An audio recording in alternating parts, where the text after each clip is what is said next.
to Talking TSM, the Game House's talk show about TSM's LCS team. I'm Robert Haynes, your host and your guide into the world of TSM's LCS team. And generally, I do the show by myself. But then occasionally, I get great guests that join me as well. Everybody give it up for I Am JERM jumping on to Talking TSM. How is it going, sir? It's going good, man. Thank you for having me. I'm excited to hop on here. Like you said, I am Jerm. For those of you guys that don't know, I am a long-time TSM fan. I think we were just talking. It's been like 7 years now, which is really, really crazy. All the ups and downs of the team and the organization. Been doing LCS content creation over on youtube.com/IamJerm for the past 2 years now. I'm sure some of you guys have had my videos pop up on your feed or whatever, or Reddit or Twitter, all over the place. I kind of try and do my own thing all over, love it or hate it. And yeah, thanks for having me on, my man. No, it's my pleasure. And we've been going back and forth a lot this offseason. I think it's been probably one of the more, at least from what I've seen, like interactive, off seasons for content creators such as yourself, myself, and a lot of other, really good people putting out some great content out there. And I think, I wanted to bring you on because, they're tired of my perspective. I put my perspective out there every week, and I wanted to have somebody else come in and, really give us, kind of your true reactions and your true thoughts on everything. And I think, it's always good to have those other perspectives, not only just because, you don't just want mine, and then hopefully, while you're listening, you enjoy it, but at the same time, having somebody else to go back and forth with allows you to, kind of create some feedback, to say the least. And with that, we're gonna start here with the obvious one, the TSM offseason and their roster. So, I think you and I were both a little bit surprised with how this offseason went for TSM. When there were rumors coming out there and things that I know you were seeing, and even some things that I had put out there, which apparently should have happened, but then didn't. What was your thought with all the Bjergsen drama and just this weird offseason for TSM as an org? Yeah, I think I was similar to a lot of other people. When I first heard that Bjergsen was coming back, was pretty dang sure that there was no way he was going to leave TSM. I totally understood, the whole thing that he has to test free agency. He needs to get some other offers. He needs to, get leverage. He had a new agent. It just seemed like they were doing good business. We're going to go shop ourselves around. We're going to get the best offer possible that we can. But at the same time, part of me, like in the back of my head, and I was even telling people this, on YouTube, Twitter, whatever, is that like anything can happen. Like so many people told me like, oh, Reckless is never going to leave Fnatic, or Perks is never going to leave G2. And like I can, scroll back and see so many of those old comments of people telling me, oh, you're an idiot if you think Perks is leaving G2. Like I had posted videos in the past like that. But even, as a TSM fan, having some of my own biases, I knew that was possible, and I knew, like, hey, TL could be a good opportunity. C9 could maybe be a good opportunity. 100 Thieves, that could be kind of interesting. Like, would those be better than TSM, whatever. But at the end of the day, thought his value to TSM and TSM's value to him, his ownership stake, their history, how he had so much control and everything, in the organization. I really thought it was going to win out in the end, and I was like 95+% sure he was going to be staying with the team, and I was just excited to have him back. I was ready to roll for another year. And like you said, some of the first rumors and reports and stuff coming out, even from pretty good sources, in this thing, were that he was leaning towards TSM, that things were looking pretty good. And I really think that even like Reggie and Parth believed that. I think that's why we saw so much, shock and disappointment from them in that, little video they posted, because I think he surprised a lot of people. Yeah, I think so too. And I really think it came down to him wanting this super team. I don't think he wanted any younger players. I don't think he really wanted to mess around. And, I had 3 different sources telling me, like, very high chances. There was one that turned around like about 2 weeks before he ended up shifting, and he was telling me, he was like, "Hey, this is no longer looking like it's going to happen." I was like, "No, my other sources are telling me like Bjergsen reckless, like that was the player that he wanted to be with," and I still fully believe that was the case. I think it's part of the reason why Reckless still didn't find a team either. It's because by the time everything broke down with TSM, most of the other rosters were put together.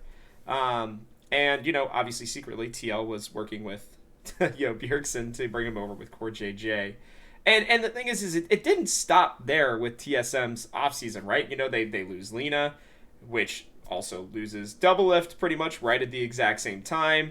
Reggie has his own drama. And then even more recently, since we even last recorded this show, Myth has left TSM too. And I know I watched one of your videos about, people talking about whether this is a new era for TSM or not. And I talked a little bit about this last week.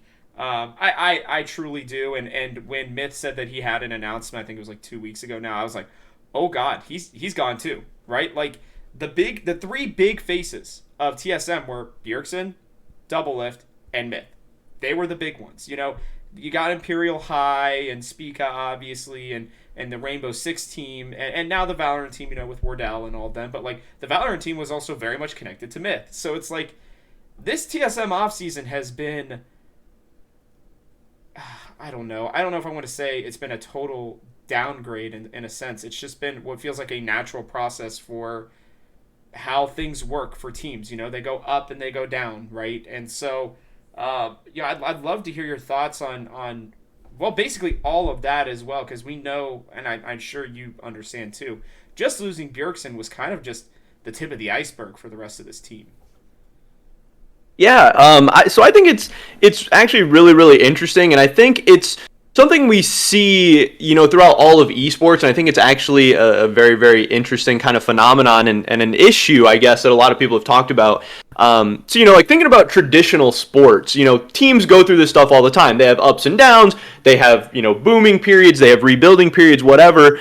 But, generally you keep that same like kind of core, passionate fan base. And this is kind of a problem that esports struggles with. I mean, one, it just doesn't have as much history as traditional sports, obviously. But also, two, in traditional sports, you have, regions or cities or states or whatever that your teams are from. And in esports, we're generally drawn to our teams or whatever because of the personalities we love. There's no rhyme or reason why you like TSM or somebody else likes Cloud9 or whatever. All these teams are based out of Los Angeles. They all are pretty much compete in the same esports. So, I know when we were talking, I was like, yeah, when I first got into League of Legends, Bjergsen was super cool. TSM was super cool. When I start watching, it's like, those are the guys and the players I want to root for. And now that those guys are moving on, that's where a lot of the TSM fan base has lied. And yes, there is absolutely some up and coming people in the TSM organization, like you said, Wardell with TSM Valorant, but new TSM fans, TSM and Valorant didn't end the year that strong. They didn't have a great 2021 season. So even if you really like Wardell or you really like TSM or whatever, you don't have super strong memories or like it, not that big title they won or that big championship run. And the same thing with the TSM League of Legends team right now. I love Spica, defending MVP. He had a great year. He's an awesome, fun, exciting player on and off the Rift. Great at content, very, very exciting player. But as a TSM fan, what's my best memory with Spica? They won the summer championship. That was great. 0-6 at Worlds. This past season, kind of disappointing. There's not really anything super, super strong. I see the potential in Spica as the face of the TSM franchise going forward. But we need those big moments. We need those big, exciting things that maybe drew some people to TSM in the past, that drew us to Bjergsen, to Double Lift, to some of these other guys.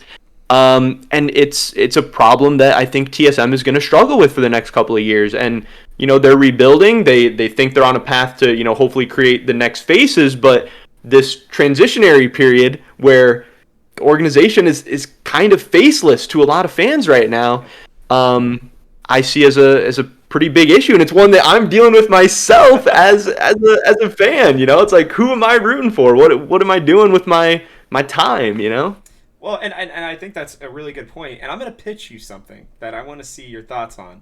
And I'm going to pitch this to everybody in all of TSM land. Underdog story.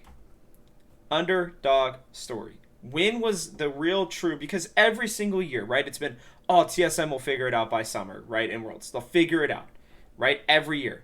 This year, we're looking at, and in my opinion, there are 3 top-level teams currently in the LCS. It's 100 Thieves, TL, and EG. Those are my top 3 teams currently.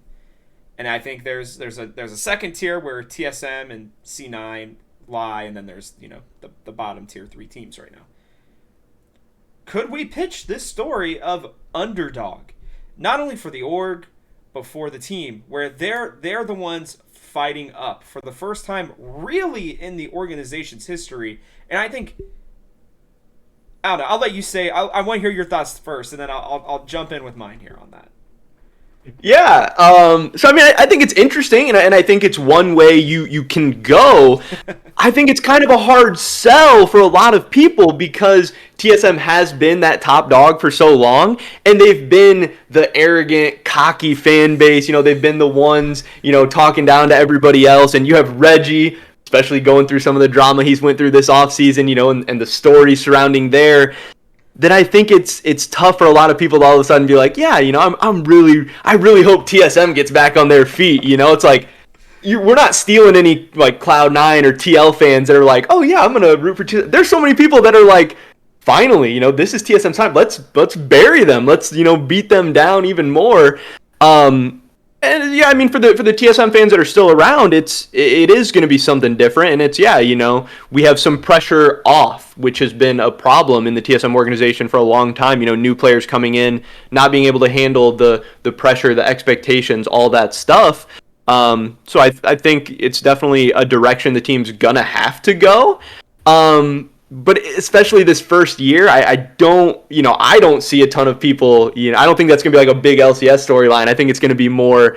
I mean, what I think is more interesting is TSM the next CLG or something like that. I've heard more and more people saying that. Is this the beginning of the end of TSM? I can't. Which you and I both know that can't happen. That's just they literally will not let the organization be that way. I mean, they still have top level talent elsewhere. I do think.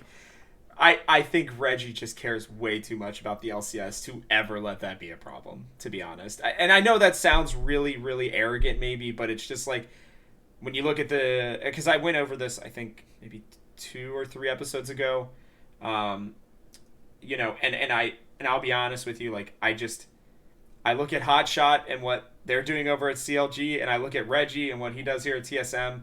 It feels like the CLG crew are just kind of completely disconnected now, whereas Reggie's the exact opposite, where he is so ingrained. Everybody's like, please, God, just get out for just a second. Please, just let us do our thing. Oh, 100%. So I also think... yeah, no, I agree, but part of me also wonders, like, is that what CLG fans were saying at the time? Were they saying, oh, I don't think so, but it's just funny to throw that out. No, I think it's fair. Another kind of interesting, just talking about storylines and stuff overall, I think another interesting way that TSM could go with it, definitely a stretch and stuff, but it's like, this is going to be the first time of TSM and Bjergsen, splitting apart. And throughout all their, flops at Worlds or struggles or whatever, there were a lot of people that were like, Bjergsen can get us here, but he is not the player to get us over the hump. He is just, he doesn't have that thing. He doesn't. And then obviously, even as a coach, still ingraining some of that play style, some of those philosophies and everything. And we're going to see this year, is Bjergsen going to go find success without TSM? Or is TSM going to eventually be able to find success without Bjergsen? Not to say Bjergsen was holding them back, but was Bjergsen holding them back to an extent, I mean, his play style is absolutely one of macro, right? And we saw that last year. I mean, that first FlyQuest game, I will never, probably ever in my life, forget that game. 9 towers, right? Or what was it? Yeah, I think it was 9 towers down or something like that with like 1 kill. And they still managed to lose that game, right? Because they played the macros so hard and then they were like, oh, what are we supposed to do now, right? And so I will never forget that, and it felt like they did that a lot this season. I mean, they were the lowest kill TSM team I think I've ever seen. They were like consistently, I think, 7th or 8th, and just kills across the board. And that leads me into this new roster. I think this is a good time to jump in there because this team, and I've been preaching this on this show, and I think you and I share a similar mindset in this regard. This team is going to be aggressive. They are going to be unbelievably aggressive. They're bringing over 2 LPL players who only basically have known aggression for the year and a half that they've both been in the pro scene. You have Spica, who wants to be aggressive, the degenerate Huni aggressiveness that will hopefully maybe, mild out or, meet somewhere in the middle. And then Tactical, who is, Malphite Tristana himself. So I would love this thing, see what you would think about this roster. Like, we saw move after move being made, right? And we kept thinking, what's coming next? Who are they going to bring, right? And then we heard the rumors of, they're going to the, to do a boot camp in the LPL and the LCK to find the next great players. Like, just take me through real quick, and everybody here for Talking TSM who may not have watched your videos on your channel, which you guys should do. He's putting out great content daily. It's awesome. But walk me through your mindset quickly of just like, from the day Bjergsen left to as they start building up this team, like, where were you in, like, they're going to go get Jensen or they're going to go do this? Yeah, so I always thought that the Jensen storyline would have been very, very interesting, having just Bjergsen and Jensen swap. That would have been, a smash hit in my mind, but I never was really too sold on Jensen just because that rivalry, is he really going to come over here? Would he want to come over here after TSM fans have been, more or less shitting on him for the past couple of years?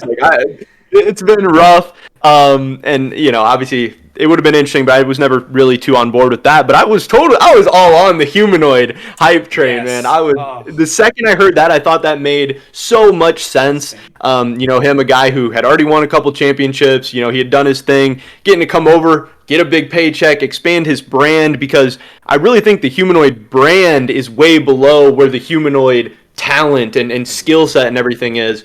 So I would have thought that made a lot of sense, and I thought we were headed that direction. Other than that, I was totally fine with TSM going young or going developmental or whatever, and I think it makes a ton of sense because we saw what pretty good looks like last year with Power of Evil, and I don't necessarily think that that's the future. But I think it is fair to question the players that they did end up with. And how much pull TSM has in general these days of acquiring the best young talent as opposed to just like, hey, this guy is a young talent. That's kind of where I'm at. No, and I think that makes sense. I will say I was all aboard the humanoid train too, man. I was like, he's one of my favorite players over in the LEC anyways. I love watching him. All these LPL and LCK guys were like, you take the nameplate off of him and this guy could easily play in our region, no questions asked. And I'm sitting here and I'm like, dude, TSM pulls this off. They're going to be looking real pretty. I still don't know exactly why this didn't work out. And it's kind of funny because Fnatic still has not announced humanoid. Like, everybody's pretty sure he's going there, but, like, they've not announced their rosters yet. Like, most of the LEC, I think there's, like, 4 teams that are still missing players that they just haven't announced or haven't confirmed are coming back. So, I was holding up hope until it was very, very, very clear that they were going to the LPL. And I'm going to say this, too. I think one of the most interesting things is the fact that they are bringing over Chinese players. I really have been preaching that they are building this around Spica. And we're going to talk about Spica here in a minute. But this roster just feels like, TSM was ahead of time when they went and grabbed Bjergsen, right? They were never really, like, ahead of the time when it came to the LCK. I don't really remember many prominent, Korean players in the last few years specifically, being on TSM. They go, they get Sword Art, and everybody's like, okay, LPL, right? I feel like they felt like they found their route in that area, and I specifically would love your thoughts on Kaido and Shinyi because I'll say this much. I don't know about Kaido yet. I will say I heard a rumor. I was told by one of my sources that he is already struggling, according to TSM. I take that with a grain of salt because the guy's been playing with the team for like a week. But yeah, it is interesting that people are already telling other people that he is struggling, which means to me that it seems like people want him to fail. I hope not. This kid's going to have a ton of pressure regardless. Yeah. Let's start with Shinyi, though. because I think this is where we both intersect similarly. This guy looks like an absolute stud. I've already said on here, I think he's going to be the Chinese version of Core JJ in a couple of years for the LCS, should they be able to keep him. How do you feel about Shenyi? Yeah, I mean, from what I've seen from him and heard about him so far, which, isn't a ton, obviously, I have definitely high expectations for him. And I think even in this first year, he could be a step up from, what we saw from Sword Art last year. I don't think Sword Art was bad at all, but I think he's a guy who's obviously probably a little bit past his prime, maybe didn't fit in super, super well. And I think that's, a really, really fair question of how are these guys going to fit in, not even let alone how good are they. But I think he's really, really talented. Some of the trepidations I have are he looked good in the LPL. He got to play some games for FPX, looked like a beast. How much are you propped up by the players around you is one concern I have. This TSM team is not FPX. They're just not. And I know you talked a little bit about how we want to play the LPL style, how we want to play fast-paced, up in your face, crazy, all that stuff. And I totally believe that is what we want to do. I believe that's what is going to happen. But I also feel like with some teams, we've potentially heard this before, how we go into an offseason, not necessarily like this. We've never seen a team built around this much aggression, this much, LPL upbringing and stuff. But we've heard teams in the offseason tell us before, hey, we want to play a more fast-paced style. We see the way the game going. LPL teams are dominant, and then they come out for whatever reason, whether it's the fans flame you as soon as you go crazy and die one time, whether it's because NA infrastructure sucks, whether it's because our coaches don't know how to teach that style or whatever. We've seen teams over promise and under deliver in terms of an LPL style in the LCS before as well.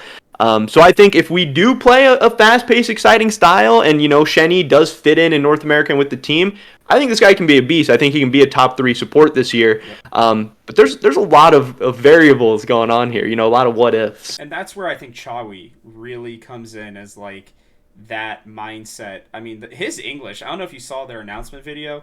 It's really good. I mean, this guy is now. I will say, I think Spica and Chawi are going to have a lot of translating. Like, they're going to have to really figure this system out for this team to run really smoothly. And I think one of the hiccups with an aggressive team is if your communication isn't on point, right?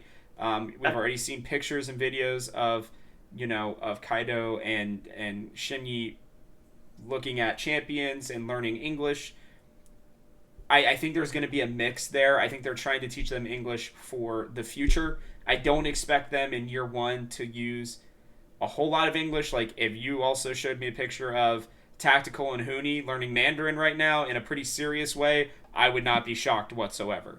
And so, while all that's good, and I think we'll agree, I think Huni could be anywhere from 5th to 2nd at absolute best, in my opinion. I think Spica's anywhere from 5th to 1st. People don't want to hear that, but there are 5 very good junglers in the LCS this year. Yeah, once you start looking around, it's insane. And I think Tactical can easily be a top 3. I think it's like 50-50 beyond that. And like you said, Shenyi, I think there's not a whole lot of competition in support. I think he could very easily make his way to an all-pro selection as well. But that comes down to the biggest, and I think, unfortunately for him, the player with the most pressure. I'm really, really hoping that he doesn't learn English well enough to understand all the insults that are going to be thrown his way from the TSM fans, at least at the start. I've been preaching patience with this kid. Like, please just give him a chance to really turn himself into something. I don't know if you got to hear my explanation for him, but the fact that a kid played for 1 year and played 23 different champions, the fact that he really seemingly just played for whatever the team needed, and when he was given the opportunity to carry, he generally did on a team that was pretty bad in the LDL in all regards, and the fact that he went from spring being like very middle tier at best to actually being a top 5 LDL mid laner by the summer gives me hope that this kid can develop.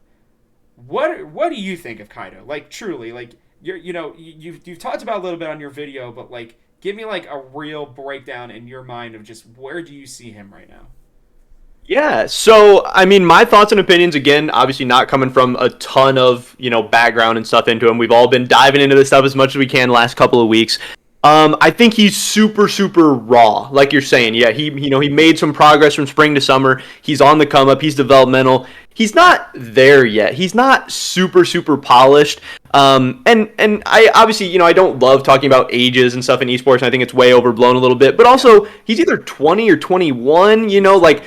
Cloud9 got Berserker. He's 18. That gives you a little bit more room. Obviously, I'm not saying 20 is old, but I'm just saying there's a difference between a 17-year-old Chinese prospect and a 21-year-old Chinese prospect. Agreed. But yeah, I don't totally think he's there yet. I think there's definitely talent and promise, obviously. Like you said, he was good on a not bad team, and that is weird to me as well sometimes, because we've seen good players stand out on bad teams and that be a great sign, but then we've also seen bad players stand out on bad teams. Sometimes it's just like, hey, somebody's gonna win some game, somebody's gonna get the resources and pop off and this stuff, and it can be hard to tell sometimes. But what does, it's good and bad, this is going to be a real task for TSM, is the fact that this guy isn't super polished. He isn't super refined. They're not getting, like a humanoid or a Jensen. They're not getting a finished product. So they're going to have a lot of work to do. And like you say, there's a ton of, things going on as far as language barrier, communication. There's going to be a million things this guy has to worry about. The fan base or criticism or whatever he got last year in the LDL, this is going to be something he's never even imagined before. But also, how good is the TSM coaching staff? How good is the TSM infrastructure? How well can we develop a player in North America, isolated, not even just TSM? How good can we develop somebody in North America, playing against other mid laners in solo queue or whatever? I think are going to be some big questions. Even if this guy has the talent, even if there's some world where he has the potential to be the best mid laner in the LCS, can NA bring that out? Can TSM bring that out? And that's even if he is all that. Oh, absolutely. I think the one advantage that we do have is the fact that China as a whole is just better than North America right now. I don't think anybody's going to argue that. And my hope is that if he's performing well in China, that I can already name like 4 or 5 LCS mid laners that are probably not as good as him. And I think as long as my personal opinion for Kaido, at least for year one, is as long as he can be a top 5 or 6 mid laner in the LCS for year one, I think TSM and TSM fans are going to be really happy. Where they're going to have a problem is if he's like 9th and 10th in almost every statistical category. And then truly my opinion is they'll either just bring up Takeover, or more likely, I think if they really think the rest of the team is there, I truly think they go out and they really try to sign Jensen or Jizuke. I really think that that's where they go with it. If they really think that like the other 4 players are there, which is absolutely a possibility, maybe this kid just needs some more time or something, I think they go out and they sign somebody. And then I think what they probably will do is they will probably start a boot camp in September in China again, looking for the next best player and say, hey, we got 4 great players to build around. Come on over, hopefully. But they signed both of them to. I had a couple quick things that I just was thinking about that I wanted to get out real quick. So part of my thing with Kaido as well is that, he's a Chinese solo laner. Mm-hmm. Chinese solo laners have not been necessarily the greatest thing. Even top LPL teams are importing a lot of Korean solo laners. I think that's something that's kind of getting lost in this whole conversation. He's a Chinese solo laner, and he's not, he wasn't regarded as like the number 1 LDL mid laner either, so he's maybe not even the best young Chinese solo laner. I think Chinese players are great. There's a lot of awesome Chinese players, but it's not like they've had, a reputation or pedigree for mid laners and stuff. And then as far as you talking about, maybe he's struggling in the preseason and stuff, I know this is something that I've talked about in my videos a little bit recently, is just thinking back last year, Fudge, this guy was rated as like the 9th or 10th best top laner after the lock-in tournament. Yep. And just kind of saying that even though I am definitely critical of Kaido, I'm not super, super excited about him. Understanding that I don't read too much into early season stuff, preseason stuff, lock-in stuff. You got to give these guys time. So even if he is struggling now, that wouldn't be a super big red flag to me. Well, yeah, and I think we both agree. Spring is essentially worthless this year. I mean, it really, truly, like, at least in years past, it was worth something towards Worlds. Like now, it is literally just an extended preseason in my mind, and the best team is probably going to be it's probably going to be TL or 100 Thieves most likely because they have players that have played together the most / are the most veteran, and one of them is probably just going to end up going. So for everybody else, it kind of just doesn't matter. It's like, let's develop all the talent that we're trying to figure out and build that team cohesion. Sure. And so, speaking of like the team and team cohesion, I this is a topic that I am going to watch throughout the year. I know that you probably are too. Spica and TSM. Now, I'm sure you saw this too. Doublelift was telling Spica only one more year, man. Right? Like, he and Doublelift are very close. Spica is a very intelligent guy. He obviously watched all of the stuff that happened with TSM this offseason. On the other side, he sees that TSM are trying to bring him what he wants in a team. I think that's very clear at this point. It seems to me like they're like, hey, what do you want? We are going to give you everything. You want two Chinese players? Done. You want a coach that knows Mandarin? Done. You said you wanted to go to the LPL one day? Well, we're bringing that to NA, is the way it feels like to me. Where do you think that Spica and TSM stand in terms of just their relationship right now? Yeah, I mean, I'm sure their relationship is good. Like you say, they're kind of doing everything they can to accommodate him. But kind of to me, when I look at this Spica situation, like you said, someone I'm going to be following very, very closely, someone I'm going to be talking about a ton, is a couple things. I think it's not a great sign for TSM that he has talked about wanting to go to the LPL. He said like, hey, I don't want to waste my prime. I want to try and play at the highest level. I think they're really good over there. And if TSM was the best LCS team, if they're consistently winning titles, if they're going to Worlds, they could make this pitch of like, hey, we can give you the highest level in your own backyard, then maybe that'd be something to entice him. But if you have a guy who at a young age is aspiring for something great, really trying to reach high goals, that's awesome, and that's part of what makes Spica different and amazing and stuff. I think it's going to be hard to pitch him the fourth best LCS team going forward in the future. I think it's a problem they're going to run into. And like this is his contract year, obviously. Is TSM's going to be the third or fourth place team this year, most likely. It's going to be a tough sell. They're going to really have to make some strides and stuff this year. I think another thing that is also going to impact this whole thing is Team Liquid, because you talked about how him and Doublelift are really close and have a good relationship. I think him and Bjergsen more so are close and have a good relationship. And not only like, him leaving to TL, which I've heard some people talk about, I don't know what I think about that, but more so, is Bjergsen able to find success somewhere else? Is Bjergsen satisfied somewhere else? Is Bjergsen happy somewhere else? TSM's pitching Spica, hey, you can be the face of this thing. Well, here's a guy who already had that experience. Here's a guy who was the face of this thing and is leaving worse for him. Does Bjergsen go to TL and he sucks, he hates it, and he wants to come back?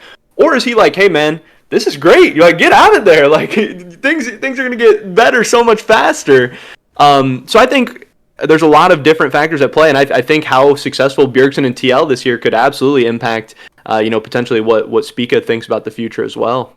I hadn't even thought about that because I just quickly wanted to go look at the contract that Bjergsen signed, and it's interesting, because it is a 2-year contract, and it looks like TL plan on a 2-year run. They've locked everybody except for Hans Sama and Core JJ up. So, Bwipo, Santorin, and Bjergsen, they're locked up through 2023.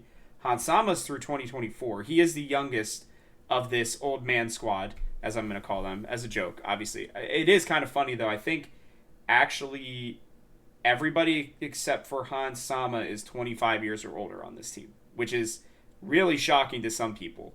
Yeah. Hans Sama's 22, I believe, if I remember correctly. But Core JJ's contract's actually up this year. I don't anticipate him going anywhere. If anything, I think he jumps in to be their coach potentially, but they got Gihoto, so I don't think they need to do that. But But yeah, I mean, I think with Spica, I think you're hitting the nail on the head. I mean, I'm really already convinced that he's leaving. To be completely honest with you, I think if an LPL opportunity is there, at least with a team that's not going to be complete trash, right? I think he would strongly consider that. I also truly believe that if Santorin for some reason doesn't work out, like if he's still having those unfortunate, migraines and stuff like that, and they, and TL decides that they want a new jungler, Steve is going to pay for Spica. He will absolutely match or best TSM's best offer, probably every single time. And my mindset is like I have this like anxiety about him leaving. Like I even tweeted out, like they posted their, looking forward to 2022, and Dunk, if you're listening, I'm really sorry. I didn't mean to create such a drama-filled thing. I was just throwing my honest opinion out there. I was a little worried that Spica's not even in it, And they're like, well, there's a theme here, and I'm like, but Reggie's there, and there was like somebody else there. They were trying to say it was all their new players in this new this new era, which is great. But it's like, boy oh boy, if Spica's supposed to be your brand for the LCS coming up, and you don't even put him on your New Year's postcard, like, yeah, maybe we need a new postcard. Maybe we need a new idea for it. Then we need to just take Reggie's picture out and put Spica's in. Maybe. Yeah, Spica can have an FTX jersey on too. Yeah, for sure. I mean, he's here in the U.S. I'm sure you can easily just drive over to him and be like, hey, plop this on real quick and sit outside next to a tree. I don't know. Sure. I mean, it's just like, I'm so apprehensive about it because I want to love this team. I want to believe in everything that they're building. But like for me, if Spica's not there next year, right? Like, then what did they do with all this? Like, there's a real world, in my opinion. There is a very real world where we end up with just Shenyi and maybe Tactical in 2023 on this team. Yeah. Because Tactical is signed, I believe, through... I got this up already. He's signed through 2023. Kaido is 2024. And Shenyi's 2024 as well. And then Spica and Huni are gone, theoretically, after this year. So there's a real world where they're like, hey, at least we got Shenyi. Like, that was our big get for the last, 2 years, basically. And now we lose Spica. Like, does he become your face? Like, I don't know. But, I mean, it's just... I don't know. You could tell me I'm blowing this all out of proportion. But, like, this whole season is going to be... Because I really had hoped that with all these signings and stuff, we would hear Spica extension announcement before the beginning of the season, right? Where they made it very clear to him, and they were like...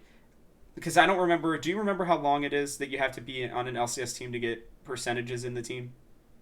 No, I don't know. I want to say it's like 4 years, maybe 3 or 4 years, something like that. I know they keep changing. It seemed like they were changing the rules to fit Bjergsen for a while. For sure, because now he's not even on TSM, but he still technically owns part of the team.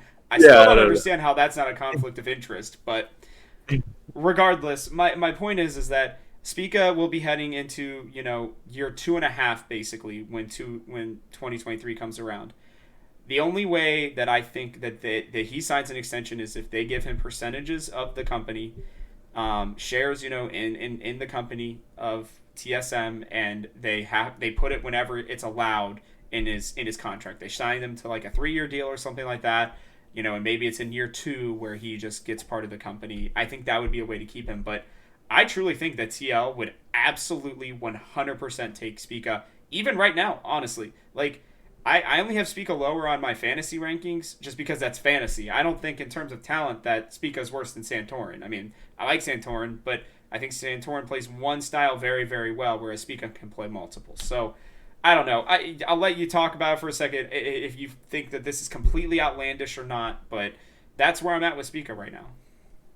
Yeah, no, and I mean, like we were talking about, I'm not one to, shy away from the hot takes and stuff and going at it. And maybe it's a little premature to be saying, he's gone or whatever. But, I mean, at this point, I would say we're heading in that direction. I mean, putting myself in Spica's shoes, I'm looking around and I know there's for sure better opportunities team-wise.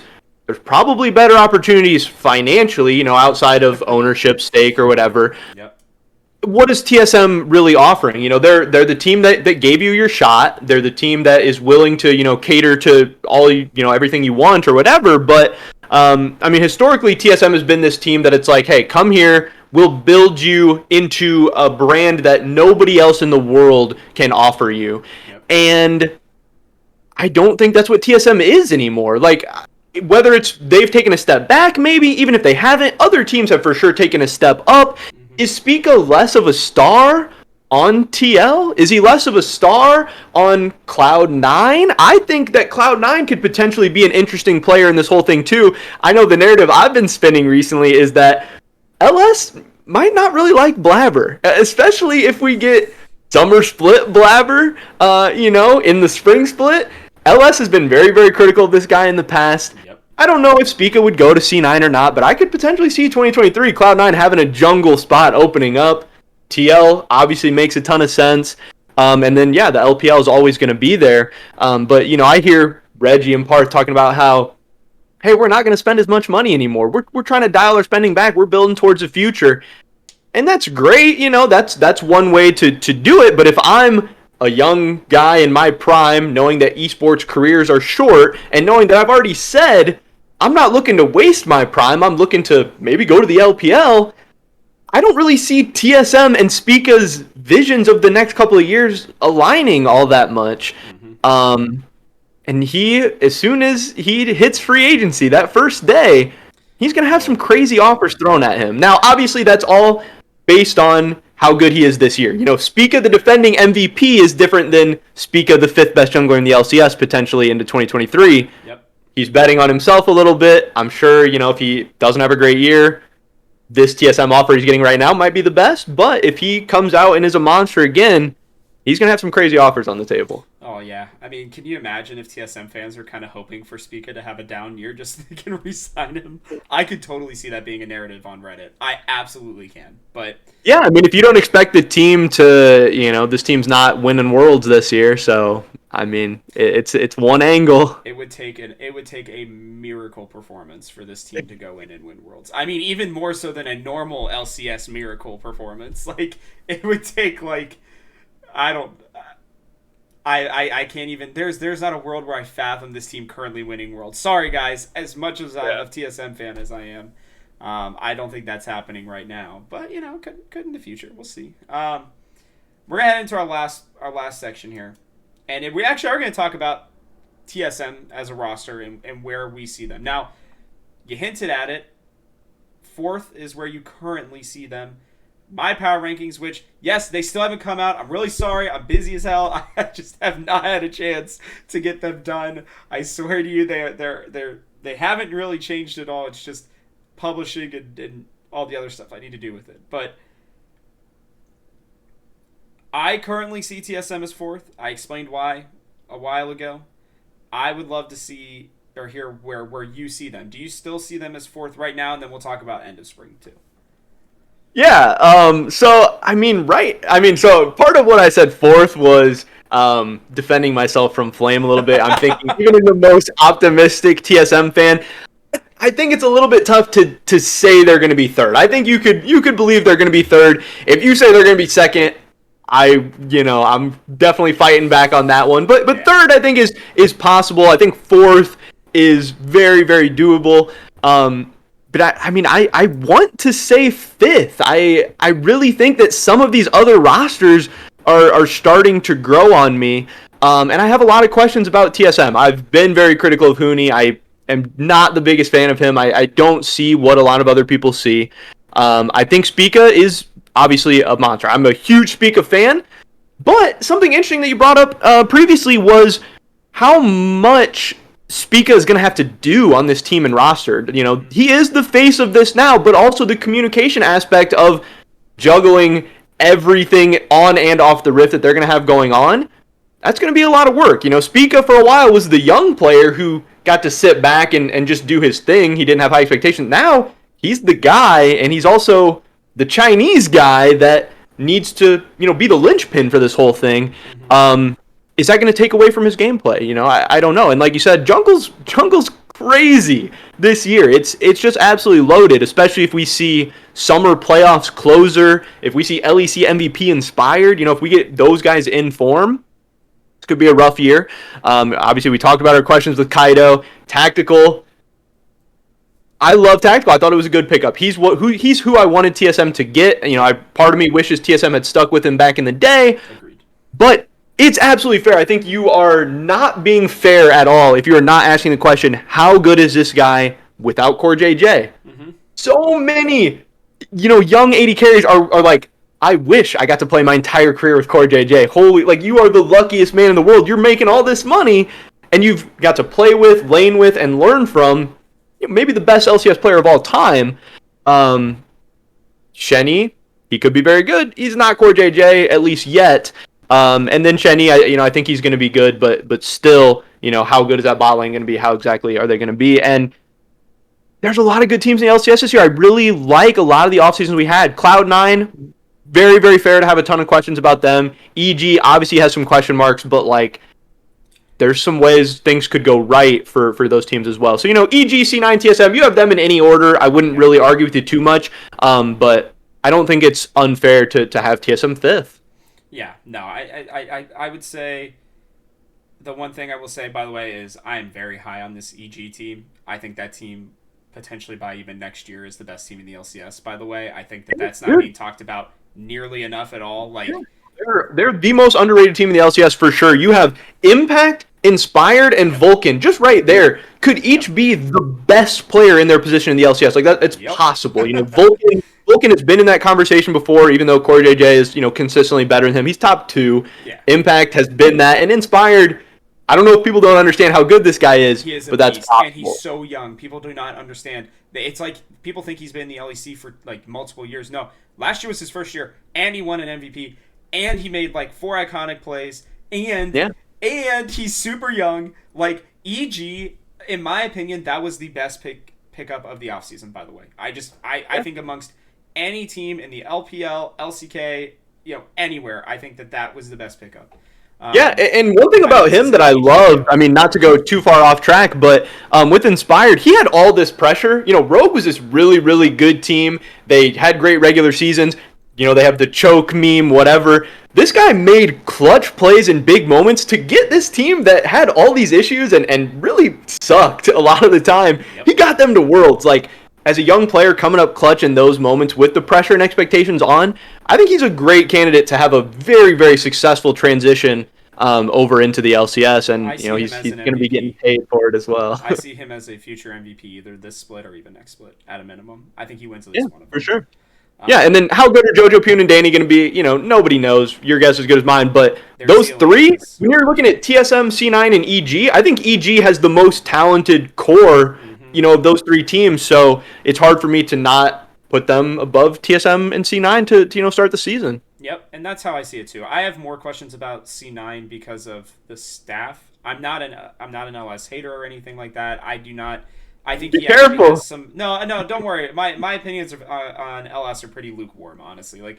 I think he's super smart. I do think that there are reasonable questions on how he can, run this team. And I think it's going to take him time as well. I would preach, patience to C9 fans as well. My biggest problems come with Fudge, and with their bot lane being an absolute amalgamation of who knows. There are 6 players basically vying for 2 spots, and that's going to take time to sort out. And even when it does sort out, it's going to take time for them to then come together. So, that's why I had TSM 4th. I have an idea of where their floor is. I do think their ceiling could be 2nd, and the only reason I say that is if 100 Thieves takes a step back, just because the rest of the LCS has gotten a lot better. That's the only team that I could see. And then I really do think that there are questions with TL too, where, these players are not, they're at the very end of their primes for most of them in terms of what teams have done in the past. And one's coming off a year of just coaching, one's coming off of just being a jungler, one's coming off the migraine issue. Core JJ is the oldest player in the LCS by a pretty decent margin now.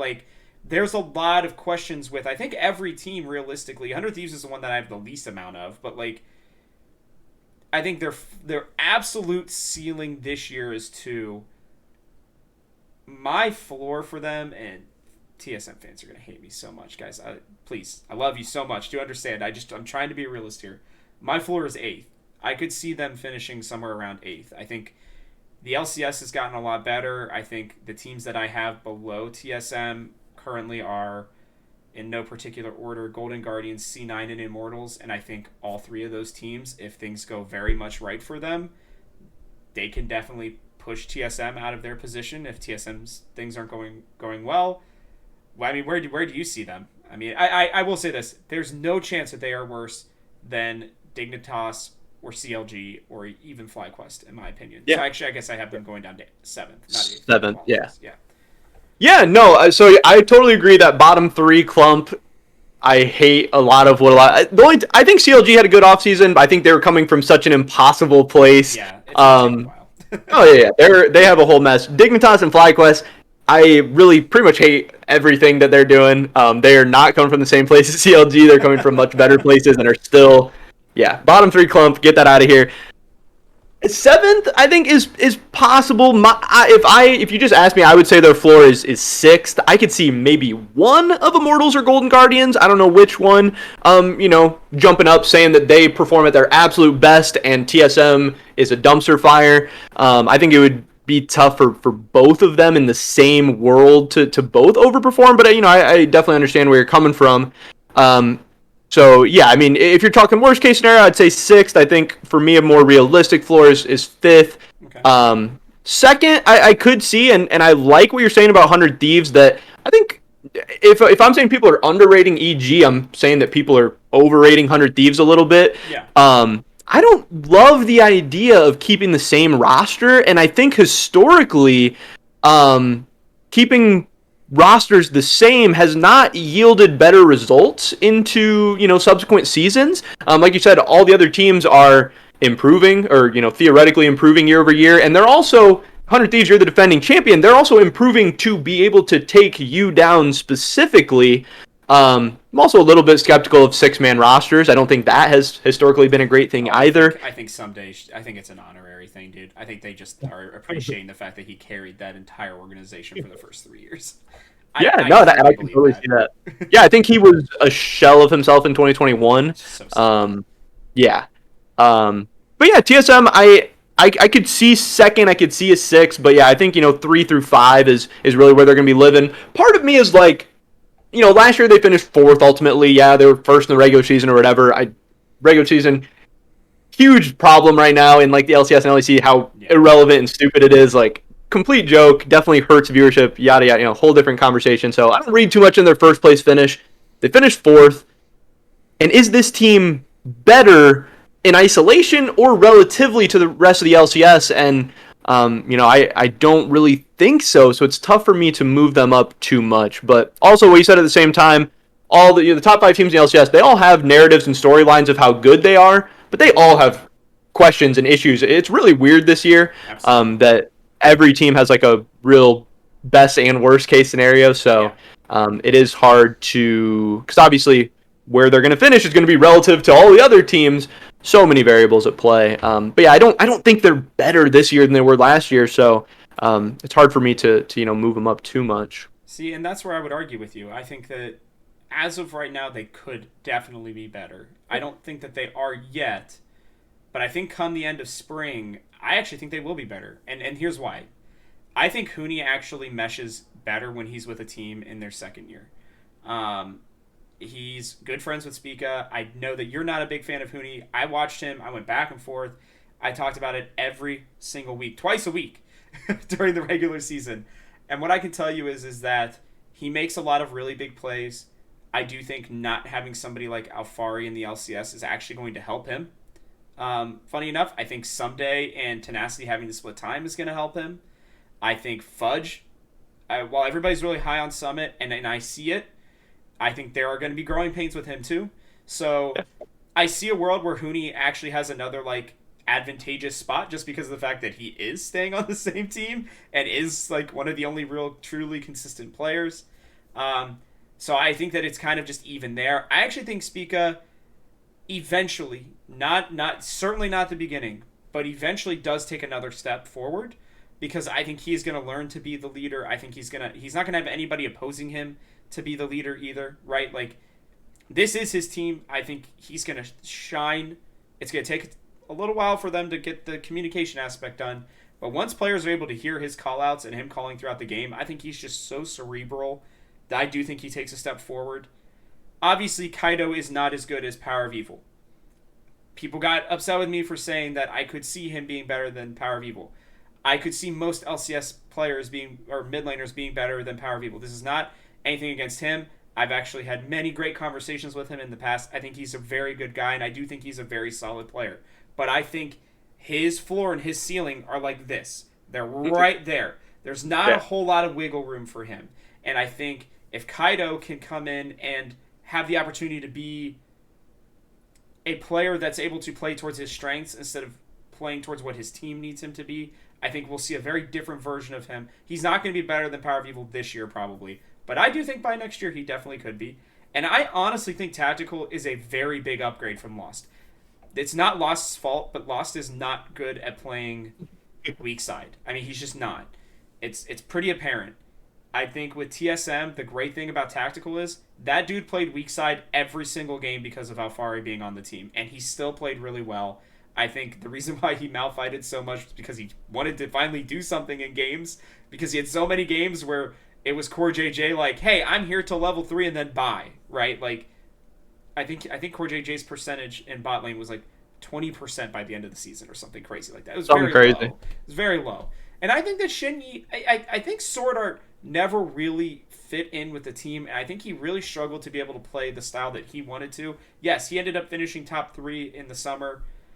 I think that was partially because there weren't better options in other people's minds. I actually thought that Afromu and Destiny had a better split than him, which is not a very, that's not a cool take. I feel like a lot of people are going to be upset with me about that one, but I think that there's a chance that Shinyi can be better too. And so when I look at it, I say, okay, yeah, Shinyi's a little bit of a step down. Kaido's definitely a step down.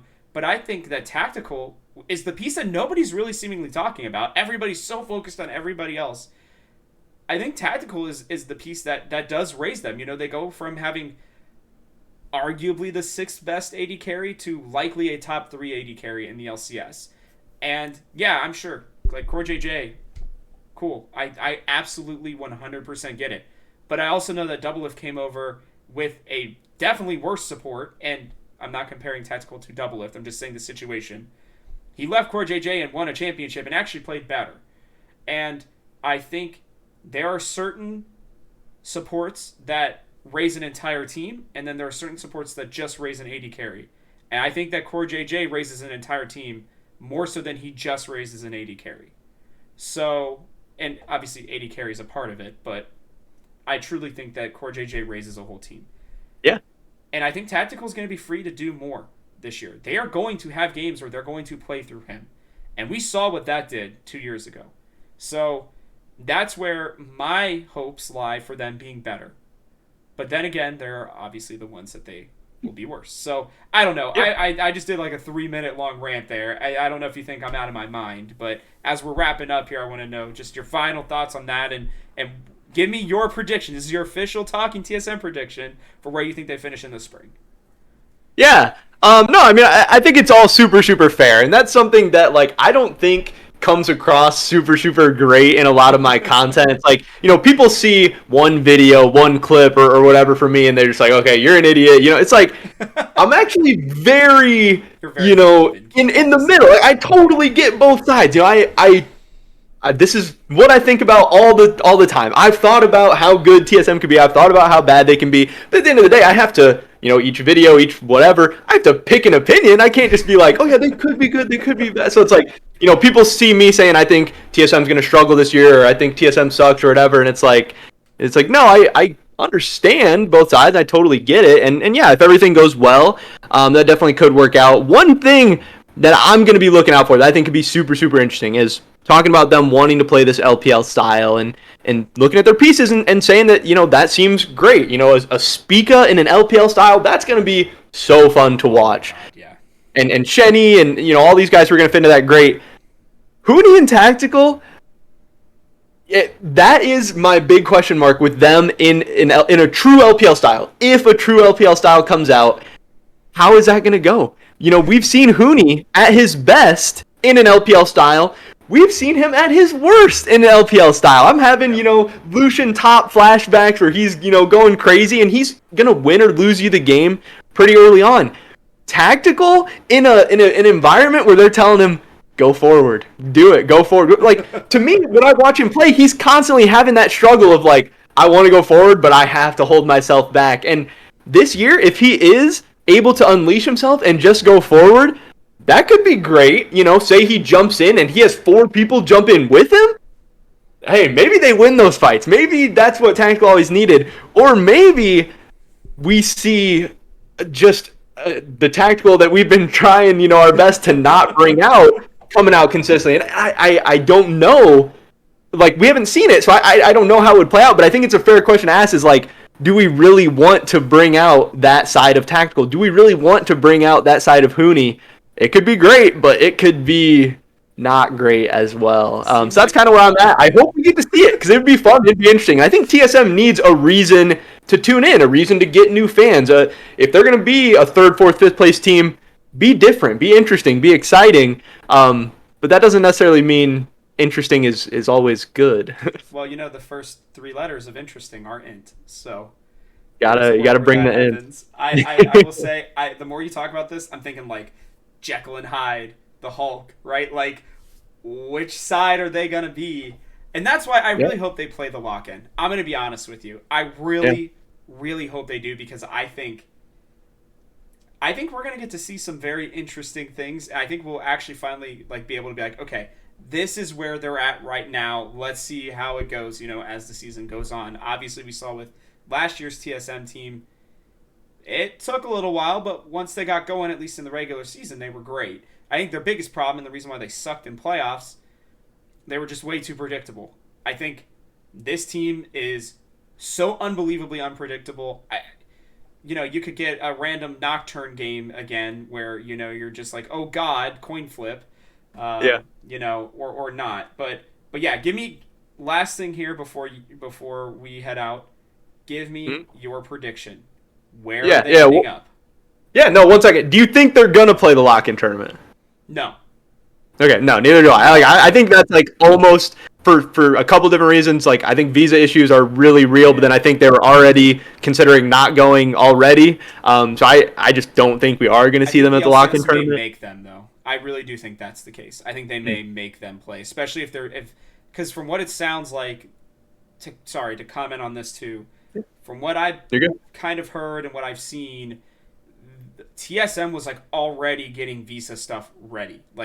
It felt like apparently they while there have been a lot of criticisms about the way this team is managed and everything, apparently the infrastructure to bring in these players, something that not a lot of people understand is most of these players make these decisions with talking to their parents by themselves. Apparently, Parth and Peter were over in this boot camp, and I think Chawi eventually got there too. And they actually went and they talked to Kaido and Shenyi's parents. They talked to them about hey, this is what the expectations are. This is them coming over. This is what their contract looks like. I anticipate that they already had all this stuff figured out. There's a chance that they're and also I think Korea is being a lot tougher when it comes to visas than China has been. Because it is both ways. People don't realize it's not just the United States. China also has a little bit of a say in how these visas go too.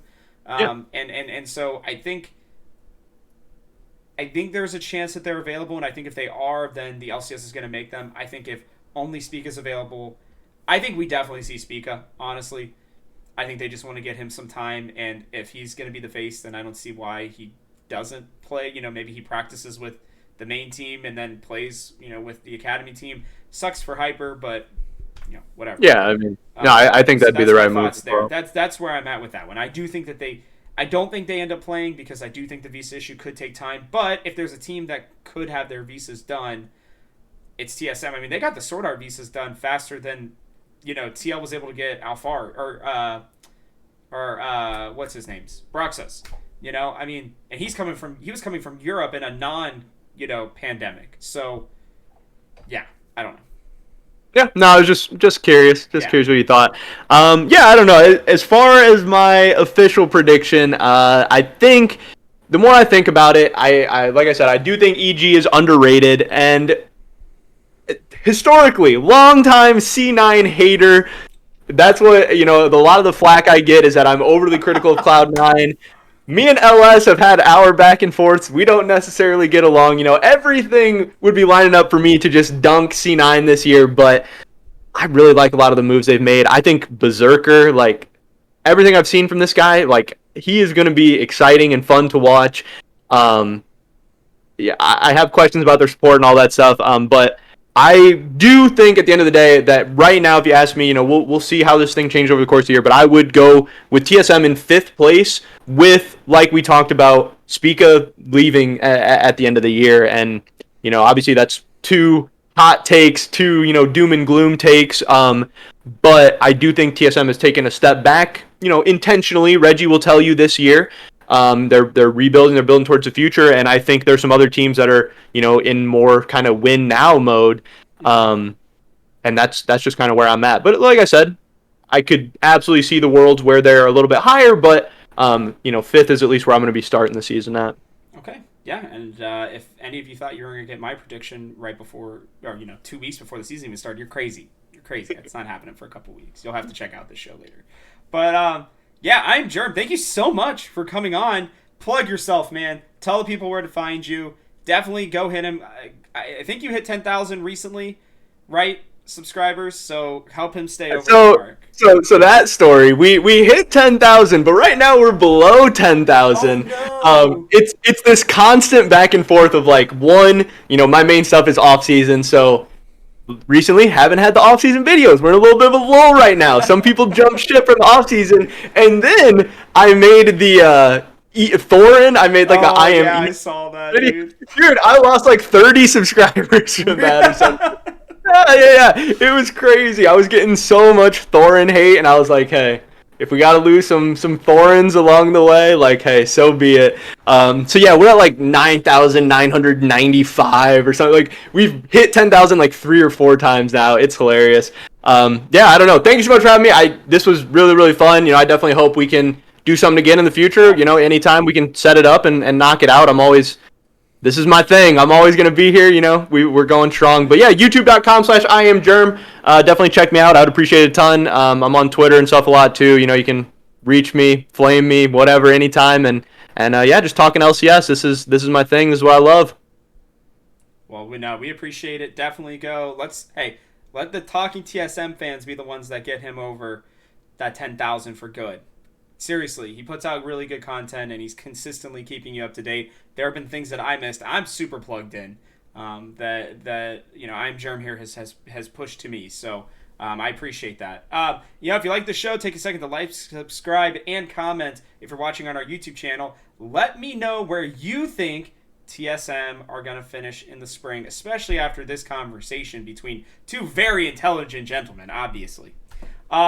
Hit that bell icon as well so you don't miss another one of our videos. We're putting out some really fun content over there. A lot of Pokemon Unite stuff.